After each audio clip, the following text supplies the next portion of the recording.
Today's Q&A gets to the heart of what so many are wondering right now. Who's really in charge? Joe Biden didn't have the mental capacity to run the country, and it's been admitted by many that he clearly wasn't able to do it. Now we are learning that the pardons and executive orders were signed by AutoPen, so being me, I had to look up what this was. AutoPen is a mechanical or electronic device used to replicate a person's signature. Someone must set it up, place the document, and start the machine to replicate a pre-programmed signature. While it operates automatically, it doesn't sign documents independently without human intervention. This isn't the same as when you e-sign something because it is actually printed onto a document that will remain in our government archives. So if Joe Biden didn't have the mental capacity to make world decisions, how could he instruct anyone to sign the orders? And who was making those decisions? If this is celebrity signatures on photos, it's one thing, but when we are talking about laws that impact the lives and very fabric of our country, we've got a problem. So this is a serious concern and perhaps the thread that will help us unravel the web that leads to who's really running the United States and most other countries. But has that changed now that Joe Biden is out of office? Is Donald Trump really running the United States? The answer to that question is yes. And no, and we're going to get into it in this video. We've talked about the Galactic Federation of Worlds, and we've talked about the Earth Alliance before, but let's clarify their role in this shift that our world is undergoing. Hopefully I can express it in a way that everyone can understand. We're going to bring the focus down to human beings who we might even know. As always, let me ask you to share this video to help others find some level of clarity in these unprecedented and puzzling times. Likes make the algorithms happy, and your comments make me happy, though I often struggle to get to them, so please be patient. I'm always happy for financial support like purchasing products that I've linked or by way of a super thanks. This type of support helps me remain free from corporate influence, which unfortunately many of our politicians chose not to do. So let's take a look at what I know about who's controlling who. I think many are beginning to realize who is controlling the opposition. You can call it the Democrats, you can call it the elite, or even Washington. But you wouldn't be entirely correct. It's not only Democrats, there are Republicans too, and it's not all Democrats, but most. I don't know why they were able to infiltrate the Democratic Party so strongly, but they did. I still remember the look on George Bush's face when he was told that planes hit the Twin Towers on 9/11. The Republicans have also been heavily controlled, and this is well documented. There are also very bad and very good elite, or people of great wealth and power. Politics is the tough one. It's nearly impossible to thrive in Washington unless you get with the program. For this reason, look to man-made wealth such as Trump and Musk, or look to someone who is relatively new in Washington. I struggle to think of long-term politicians that appear to be consistently clean. Ron and Rand Paul come to mind, but there were others. Some gone and some still working for us. So forget parties, forget religions. Look to their actions and how badly they are assaulted by the deep state-controlled media. The controllers are no longer a handful of people. They have spread their tentacles, and a huge monster of infrastructure to support them has been created. The one thing we do know is that the buck always traces back to financial influencers who are big decision makers, like the Rothschilds, Soros, the Rockefellers, Gates, Clintons, and so many more. Well, there is a core group of people controlling, or let's say influencing, President Trump. Better yet, let's say that President Trump has the best resources possible to call upon for guidance, and it's his oath to work under the direction of these guidelines for the betterment of mankind. Has your interest piqued yet? Don't forget to talk to me. I need to hear your thoughts so that I can try to provide what you need to know. Some of you have become essential to the energy of this channel, and I can't do it without you guys. We just reached 1 million views, and I have a goal of 100,000 organic subscribers when I plan to do something special and fun when we get there. So please subscribe, which makes my videos easier to find. And if you want notifications of new one, you also have to hit the bell. Also, I wanted your thoughts.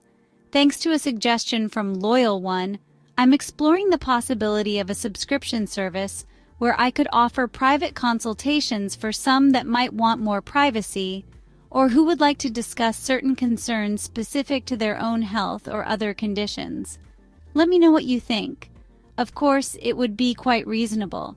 In fact, maybe we'd even do a discount if someone wants to sponsor another member who may need help but not able to afford it. Just trying to find ways to keep things going and maybe even get some help, so let me know your thoughts if you might be interested in something like that.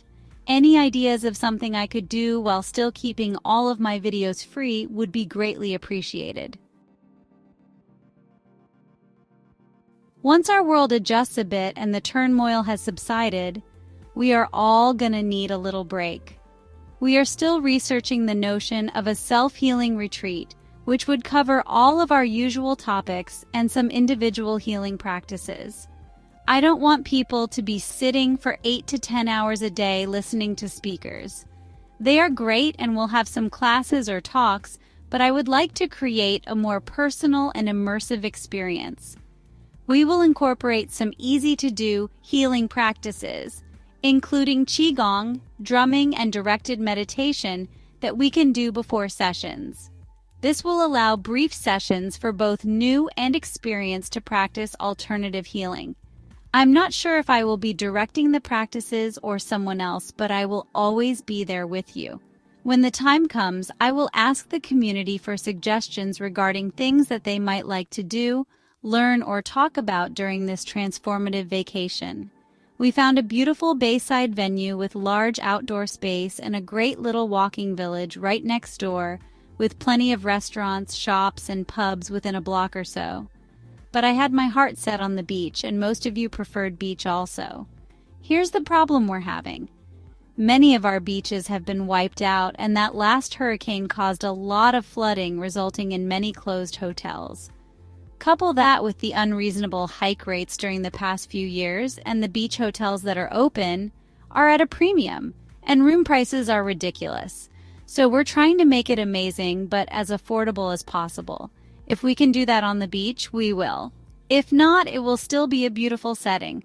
So we are still sending out requests for proposals, and more hotels appear to be reopening, so I'll keep you posted. Okay, let's move on to our question at hand from @JackWill3578. So who saved Trump's life? Not once, but many times. Trump is a tool, but whose tool? Why was his ear bloody? In the Bible, the concept of blood on the right ear in Leviticus 8:22 and 14:28 serves as a visible mark of consecration, signifying that the person is dedicated to God's service and has been set apart for a specific purpose. This act represents a physical and spiritual transformation, preparing the individual for their sacred role. So there are many questions and not enough answers right now. You are right about Leviticus and the blood on the right ear. The Hopi prophecy also speaks of a man in a red hat. I will be doing a video about this Hopi prophecy soon. There's some next-level stuff going on, for sure, and I do believe Trump is part of history that was foretold many years ago. It might have been someone else 50 years ago, but we weren't ready then. The blood on the ear and the red hat are prophecies that are being fulfilled and helps guide us in our quest of who to trust. But we must be careful not to deitize him. He is a man with all his faults, but he has the qualities that were required. This is what I can tell you, Jack. I don't know which video it is, but I mentioned in one of them how I learned about this particular operation that was underway to unseat the deep state. Back in 2015, Steve Pieczenik reported that Donald Trump was chosen by an elite group of intelligence agents to serve as commander-in-chief for an operation to take down the deep state. Trump accepted. Mainstream media, like Wikipedia, paints Steve as a conspiracy theorist. However, the man is a genius in psychological warfare and has worked as a high-level government official for decades, so I can't dismiss him. Anyway, he told us back in 2015 that Trump would run for president on behalf of this group. Another thing that Steve said back then was that Trump was not their first choice, but he didn't know who it was that declined the offer to be president. Now that things are unfolding, I'm wondering if it was Elon Musk. He sure seemed to change his humanitarian focuses after that time and began to remove himself from dealings with alleged deep state assets like Microsoft. And he sure is making a selfless contribution to the cause. Like Trump, he didn't need this crap like Obama, Harris, and the rest of them. Both Trump and Musk were about as immune to bribes as anyone could be. They didn't need to sell their souls for money or fame. Theirs was self-made. 2 years after Pieczenik said this, Q was born, which remains a very cryptic blueprint for the plan to take back our world, for people that were so-called conspiracy theorists. Q is allegedly comprised of a group of people, including high-level intelligence and military. Get the similar description? I believe Q is close to the Earth Alliance or perhaps is leading it. Or maybe Q is just a group that are spokespersons for the operation. So when I learned of Q, it put validity to what Steve had said 2 years before. We don't know who Q is, only that it isn't one person. There has been a lot of speculation, but the movement has been tight as a drum on disclosing anyone. I have never heard any legitimate leak regarding anyone in Q. I can tell you that a lot of things that they have predicted have come true. So, who is running the government? I described the dark ones that have been controlling us for years. They are the ones who own everything, and who push the agenda of one world unified control, where they put out propaganda about how good it is to eat bugs, while they eat the most exotic meats known. Check out the Cannibal Club in LA. On the other hand, there's Trump, who is working to free mankind of this control and fear-based monster which has enslaved us for decades. Is he doing it alone? I hope not. He's always been the type of man to delegate and rely heavily on experts, so I think he understands that it had to be this way, whether he likes it or not. Is he doing it because he's an egomaniac? Who cares, because if he didn't step in, I don't believe our civilization would have been recoverable without a much deeper cleansing where much of the planet was killed off. For those who see the cup half full like me, Donald Trump is an aging man who's had a wonderful life. Melania is highly spiritual, and I'm sure that influenced him to want to give back. Some want to leave something good for our kids. He and Musk have enough to leave something good for the world. That's how I see it and feel it. Is there a bit of egotism going on? Without a doubt. But clearly, Donald Trump had the right stuff to be entrusted with this important mission, and he's doing one heck of a job, in my opinion. Let me leave you with this thought by the late, great Christopher Reeve. A hero is an ordinary individual who finds the strength to persevere and endure in spite of overwhelming obstacles.